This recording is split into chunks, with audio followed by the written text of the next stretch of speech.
capa do Diário Oficial a Lei Complementar 135 de 2010, que impede a candidatura política de pessoas que forem consideradas culpadas por vários crimes graves.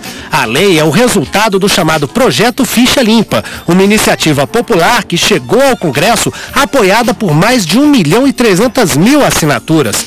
Na comissão especial que foi criada para analisar a proposta, ela sofreu a maior mudança. Para tornar alguém inelegível, não bastaria a condenação por um único juiz, mas sim um julgamento em colegiado, feito por um grupo de juízes. Eu diria que é um aprimoramento do projeto inicial.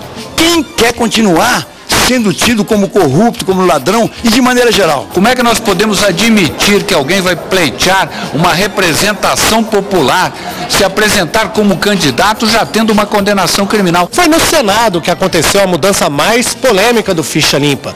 Todos os verbos do texto foram passados para o futuro do subjuntivo. Os que forem condenados, os que tiverem suas contas rejeitadas e assim por diante. Para alguns, isso dá margem à interpretação de que a lei não atinge quem já estiver respondendo a processos na justiça.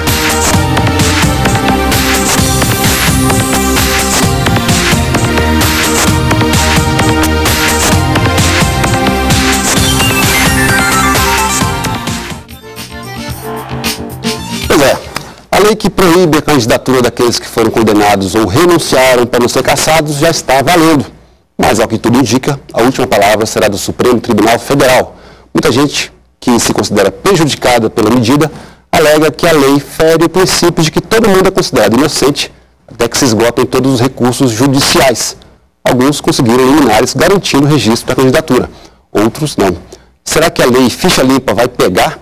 É isso que nós vamos discutir com os seguintes convidados. Os deputados Marcelo Tajiba, do PSDB do Rio de Janeiro, Dimas Ramalho, do PPS de São Paulo, e os advogados Luciano Santos, do Movimento contra a Corrupção Eleitoral, e Flávio Brito, especialista em Direito Eleitoral. Você quer fazer perguntas? Mande um e-mail para expressonacional@câmara.gov.br ou então ligue para o telefone gratuito 0800 69 69. Nosso endereço no Twitter é www.twitter.com/xnacional. Quero começar perguntando ao deputado Marcelo Tajiba. A lei Ficha Limpa é constitucional? Não tem a menor dúvida. Ela está compatível com o artigo 37 da Constituição, que exige, que a atuação pública esteja dentro do princípio da moralidade. Ou seja, quem pretende representar alguém precisa ter uma posição correta, uma posição ética, uma posição dentro dos preceitos da moralidade. Então, eu acho que ela se coaduna com o princípio constitucional, estabelecendo exatamente aquilo que a população quer, aquilo que a população deseja, ou seja, ser bem representada por pessoas que não tenham qualquer processo na justiça. No caso específico da lei, não é apenas ter o processo, é ter uma condenação de segundo grau. O que isso quer dizer? Que você é condenado a primeira vez por um juiz e tem essa decisão confirmada por um colegiado de juízes superiores. Quer dizer, a partir daí, cria-se a possibilidade ou a impossibilidade de pleitear um mandato político. Dimas Ramalho, essa eleição, nós estamos vendo várias pessoas recorrendo à justiça para garantir o direito de se candidatar. Só acho que existe o risco, por exemplo, da eleição terminar sub júdice, com várias pessoas eleitas ainda esperando decisão judicial, que depois pode causar uma grande confusão? Não, com certeza, porque essa é uma matéria que vai chegar no Supremo Tribunal Federal. No obstante, eu entendo, assim como o deputado Tajiba, que é uma matéria plenamente constitucional. Não se trata da questão do direito penal, da presunção da inocência, mas sim de condições de elegibilidade. É uma condição que o candidato tem que ter para representar a população. Agora, com certeza, hoje, que é um dia último para você impugnar candidaturas, nós já tivemos mais de 800 impugnações baseadas, em grande parte, na ficha limpa, no Ficha Limpa. É claro que o candidato que for impugnado vai recorrer até chegar no Supremo Tribunal Federal. Mas o TSE já falou sobre isso, com a participação de 3 ministros do Tribunal Superior Eleitoral. O TSE falou com a participação do ministro do Supremo Tribunal Federal. Portanto, eu não creio que haverá mudança em relação a isso. Agora, com certeza absoluta, nós vamos para as eleições com muitos candidatos sub júdice. E, posteriormente, haverá decisão. O próprio ministro Lewandowski disse no jornal Folha de São Paulo, data de ontem, de domingo, que na realidade quem concorrer subjúdice concorre por conta e risco. Ou seja, vai concorrer e depois, lá na frente, se for dado não provimento a seu recurso, ele perderá o mandato, se for o caso, quando ele estiver eleito. Flávio Brito, como é que fica a questão das pessoas que acham que teriam direito de recorrer até a última instância antes de ser punidas, ou que se consideram punidas pela lei? Veja bem, Vital, a questão em si, a lei é boa, ela reflete os anseios da sociedade, sem dúvida. O artigo 37, quando prevê o princípio da moralidade, ele deve ser considerado, sim.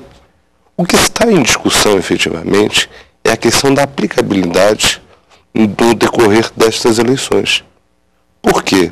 Pegamos a lei complementar 135, que ela é acessória à Constituição Federal, e colocamos ela acima da Constituição, acima do artigo 16, que diz o seguinte: a lei que alterar o processo eleitoral entrará em vigor na data da sua publicação, mas a sua aplicabilidade somente após um ano. Ou seja, deveria ter sido aprovada no ano passado, para poder valer para essa eleição. Sem sombra de dúvida. Isso era o mais correto, era o mais coerente, isso garantiria a questão dos direitos do cidadão, a segurança jurídica que tem que existir para todos nós. É muito perigoso, e me perdoa até colocar essa questão, eu li atentamente até a entrevista do ministro Lewandowski, e é perigoso quando se relativiza direitos, porque hoje é a questão da aplicabilidade de uma forma errada, atropelando regramentos jurídicos constitucionais para esse pleito, mas amanhã nós podemos estar colocando em risco o direito a uma defesa e o contraditório, o direito de impetrar um habeas corpus, o direito de se impetrar um mandado de segurança. Vamos relativizar também o artigo 5º da Constituição Federal, em nome do princípio da moralidade? Eu creio que não é por aí. O senhor Santos, o senhor tem medo, teme que o Supremo derrube a lei, a ficha limpa, o movimento de combate à corrupção vai fazer pressão no Supremo também para que isso não aconteça? Na verdade, o movimento é um condutor aí do processo, é a população, é a sociedade quem tem se manifestado. E acho que nesse sentido, muitos não acreditavam que a lei seria aprovada na Câmara e no Senado, que não seria sancionada, que o TSE não se manifestaria a favor, e tudo isso já aconteceu. Então, da mesma forma, nós entendemos que o Supremo deve se manifestar favoravelmente. Toda lei nova, com a repercussão que tem essa lei, causa esse furor todo que está acontecendo, mas diferente do que o doutor Flávio teme esse risco, eu acho que perigoso é a sociedade continuar sendo governada por governantes que tenham condenações, por representantes que não estejam em condições de representá-los. Então, eu acho que esse é um processo natural, é uma construção, é assim que a gente vê. Veja, a lei, o projeto de lei foi apresentado no ano passado, não foi nesse ano. A lei complementar, ela altera a lei 64/90, que é a lei complementar que trata das inelegibilidades, que foi aprovada no mês de maio de 1990 e aplicado na eleição de 1990.